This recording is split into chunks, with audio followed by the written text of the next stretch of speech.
Okay, we are starting our first chapter from SST, Our Earth, Continents and Oceans. First of all, we understand how continents and oceans are formed. तो oceans और continents है वो किस तरीके से form हुए. तो सबसे पहले तो एक अर्थ पे एक सुपर कॉन्टिनेंट था. उसे कहा जाता था पेंजिया. एक बड़ा सा कॉन्टिनेंट था.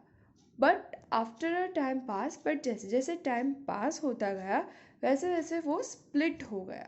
यानी वो स्प्लिट किस तरीके से हुआ, तो अर्थ के अंदर जो कुछ मूवमेंट होती है इंटीरियर पार्ट में, तो उसी वजह से वो जो पूरा कॉन्टिनेंट था वो स्प्लिट हो गया, अलग डिफरेंट डिफरेंट डिफरेंट पार्ट्स में डिवाइड हो गया.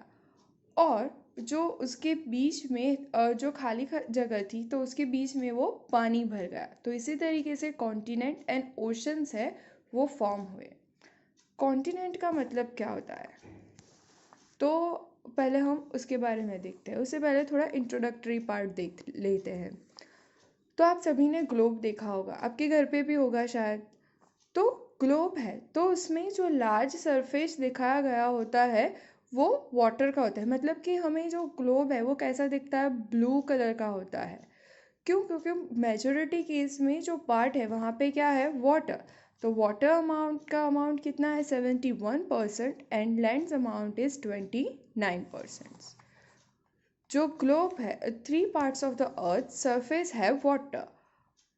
अर्थ के 3 है, 3 पार्ट में वाटर है और जो 1 पार्ट है सिर्फ वहाँ पे लैंड है. Now we are understanding about the continent. Continent किसे कहा जाता है?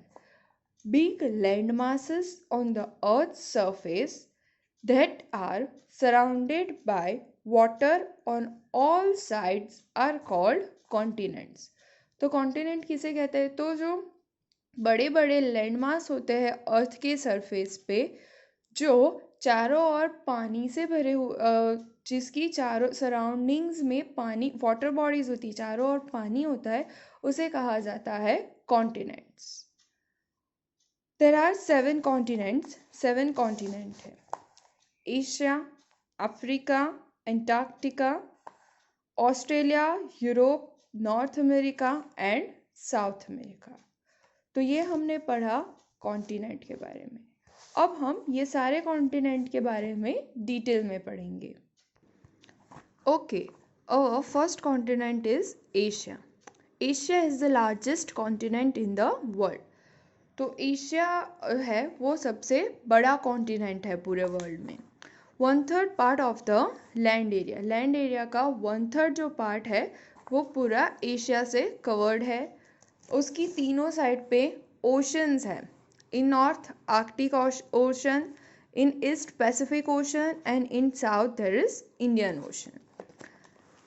There are different landforms. बहुत सारे landforms है, various landforms just like mountains, plains, plateaus. Highest mountain peak is the Mount Everest in the Asia continent. जो सबसे highest mountain peak है माउंट एवरेस्ट, वो भी एशिया कॉन्टिनेंट में है. और जो मोस्ट पॉपुलस यानी कि जहाँ पे सबसे ज़्यादा पॉपुलेशन है वो वाली जो 2 कंट्री है, चाइना एंड इंडिया, वो भी एशिया कॉन्टिनेंट में ही है. तो ये हमने पढ़ा एशिया कॉन्टिनेंट के बारे में. फिर से एक बार रिवाइज कर लेते हैं. सबसे लार्जेस्ट कॉन्टिनेंट है. 1/3 part of the land area है वो कवर्ड करता है. ओशन की तीनों साइड पानी से सराउंडेड है. नॉर्थ में आर्कटिक ओशन है, ईस्ट में पैसिफिक ओशन है और साउथ में इंडियन ओशन है. They create different landforms, plains, plateaus, mountains. और एशिया में ही सबसे highest mount peak mount Everest available है और वो सबसे ज़्यादा पॉपुलेशन वाली जो कंट्रीज़ है चाइना और इंडिया, वो भी एशिया में है. उसके बाद है अफ्रीका. तो अफ्रीका सेकेंड लार्जेस्ट कॉन्टिनेंट है. It is surrounded by water bodies all the sides. उसकी चारों ओर वाटर बॉडीज़ है. डिफरेंट वेराइटी ऑफ लैंडफॉर्म्स है. तो अफ्रीका कॉन्टिनेंट में सबसे लॉन्गेस्ट रिवर नाइल है और सबसे लार्जेस्ट डेजर्ट सहारा है. तो ये हमने पढ़ा सेकेंड लार्जेस्ट कॉन्टिनेंट अफ्रीका के बारे में। फिर है सुएज कैनाल, वो भी अफ्रीका कॉन्टिनेंट में ही है। Suez Canal is connects Mediterranean C and red Sea, ये दोनों है वो सी के नेम है, मेडिटेरियन सी और रेड सी, उन दोनों को ये सुएज कैनाल के थ्रू जोड़ा गया है। और उसके बीच की जो कैनाल है सुएज कैनाल, वो इजिप्ट में आई हुई है, और उसकी मेन और यूनिक चीज़ वो है कि वो जो कैनाल है वो मैन मेड है, यानी कि हमने खुद ने बनाई है, लोगों ने बनाई हुई है। फिर है two way water transportation Europe and Asia, तो ये जो सुएज कैनाल है उसी वजह से दोनों जगह से वाटर ट्रांसपोर्टेशन हो सकता है यूरोप एंड एशिया में। तो ये था थोड़ा सुएज कैनाल के बारे में। तो फिर से देख लेते हैं अफ्रीका। अफ्रीका चारों ओर से वाटर बॉडी से घिरा हुआ है, सराउंडेड में वेरियस लैंड फॉर्म्स है। वर्ल्ड्स लॉन्गेस्ट रिवर नाइल कौन से कॉन्टिनेंट में है? अफ्रीका में। लार्जेस्ट डेजर्ट इन सहारा। फिर जो सुएज कैनाल है वो कौन से सीज को कनेक्ट करती है? Mediterranean C and red sea. Suez canal है वो कहाँ है? तो इजिप्ट में है, और उसकी स्पेशलिटी वो है कि वो मैन मेड है। टू वे वाटर ट्रांसपोर्टेशन है from Europe to Asia and Asia to Europe. फिर है नॉर्थ अमेरिका। तो जो नॉर्थ अमेरिका है उसकी खोज क्रिस्टोफर कोलंबस ने की थी। और जो in North America highest point of the continent is Mount McKinley in Alaska.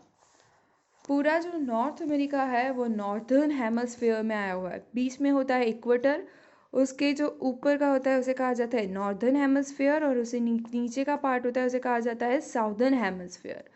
और नॉर्दर्न हेमस्फीयर में भी कुछ पार्ट है वो आर्कटिक सर्कल पे है। तो ये जो पार्ट हमें दिखाई दे रहा है उसे कहा जाता है आर्कटिक सर्कल। ये जो आर्कटिक सर्कल है वो पूरा फ्रीजिड जोन है। ये जो ग्लोब है और equator, northern hemisphere, tropic of cancer, tropic of Capricorn, वो आपको पढ़ना है सेकेंड चैप्टर में। ओके, तो जो नॉर्थ अमेरिका है वो किसने ढूंढा था? क्रिस्टोफर कोलंबस ने। Highest point of continent is Mount McKinley in Alaska.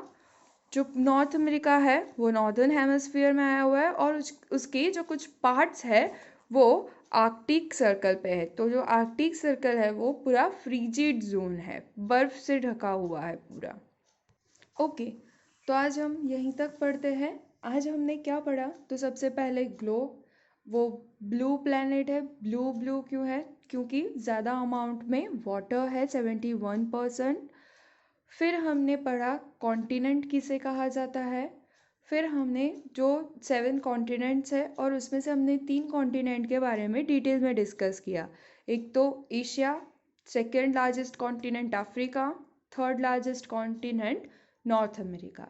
बाकी का जो है वो हम नेक्स्ट सेशन में पढ़ेंगे।